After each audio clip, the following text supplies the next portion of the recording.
जय जगन्नाथ। लाल किले के आपके भाषण के बाद मंडल अध्यक्ष सरदार जंडैल सिंह ने कार्यकर्ताओं को संबोधित करते हुए कहा, जो लोग पूछते हैं 10 साल में क्या हुआ, उन्हें आज के भाषण से जवाब मिल गया होगा। देश को बस 2047 तक का इंतजार करना है, जिससे हम विकसित बन जाएं।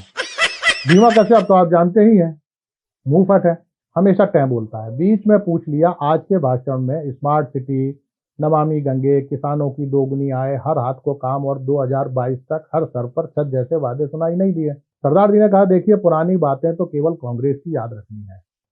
उन्होंने कहा, साहब ने जिस तरह शिक्षा को लेकर चिंता जाहिर की है, वो दिन दूर नहीं जब हमारा डंका पूरी दुनिया में बजेगा। पत्रकार लंगड़ ने बीच में सवाल पूछ लिया, यूजीसी के बजट में 60% की कटौती करने के बाद विश्व गुरु कैसे बना जाएगा नेताजी, रोड मैप बताइए। सरदार जी ने नो कमेंट कहकर बात खत्म की। प्रभु, लाल किले से आपने जो नेता बनाओ अभियान की घोषणा की है, उसके बाद से मंडल कार्यालय में नए लोगों की भीड़ लग गई है। युवाओं का मानना है कि यह दुनिया की सबसे अनूठी रोजगार परक योजना है, जिसमें 5 साल काम करने के बाद रिटायरमेंट और फिर पेंशन का प्रावधान है।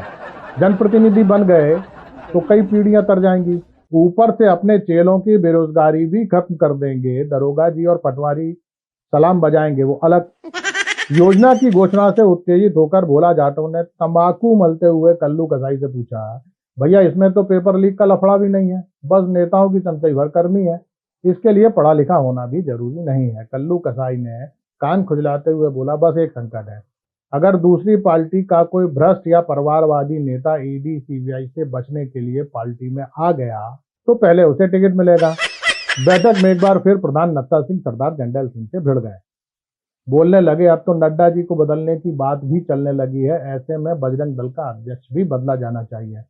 आप तो जानते ही हैं, प्रधान नत्था सिंह अपने बेटे भूरा भैया को अध्यक्ष बनवाना चाहते हैं। सरदार जी ने साफ कह दिया, देखिए मैंने पहले ही कहा है, कल्लू कसाई जैसा क्रिमिनल रिकॉर्ड किसी दूसरे का हो तो वो दावा करें। धन्नो सेठ की आड़त हो या लच्छो सेठ के सट्टे का फड़, कल्लू के पट्टों की मदद के बिना चल ही नहीं सकता। फिर भी अगर कोई खुद को ज्यादा बड़ा गुंडा समझता है तो बना ले हिंदू रक्षा दल, जलाए गरीबों की झोपड़ियां। हम बस इतनी गारंटी दे सकते हैं कि एफआईआर दर्ज कराने के आदेश देने वाले जज का रातों रात तबादला करा देंगे। सरदार जी अपनी रौ में बहते हुए बोलते गए कि भाई आपका लड़का तो वैसे भी परिवारवाद में फंसा है, वो नेता बनाओ अभियान का हिस्सा बन ही नहीं सकता।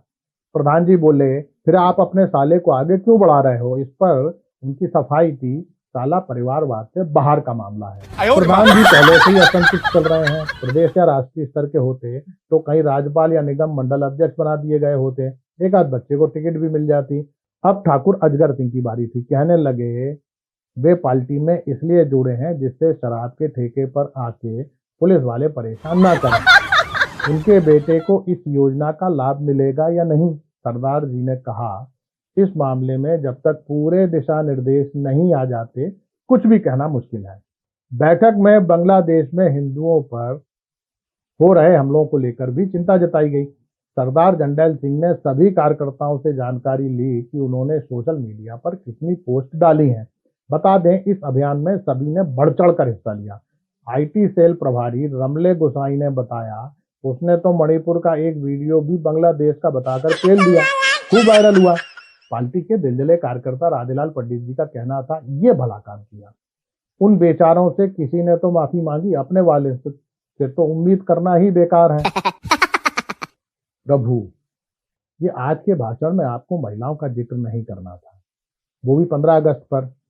पिछले साल आज ही के दिन बिल्किस बानो के बलात्कारी रिहा हुए थे। इस बार राम रहीम और बापू आसाराम पेरोल पर छूट गए। आप तो लिहाजवश पश्चिम बंगाल पर राजनीति नहीं कर पाए, पर लोग ब्रजभूषण सिंह और से लेकर प्रज्वल रमन्ना तक को याद करने लगे। आपने हिंदुओं पर हो रही हिंसा पर चिंता जताई, वह ठीक है, पर बांग्लादेश की सरकार से वहां के अल्पसंख्यकों की रक्षा करने की अपील नहीं करनी थी। लोग अपने अल्पसंख्यकों की याद दिलाने लगते हैं। शेष कुशल आपका वक्त सेवक राम। नमस्कार।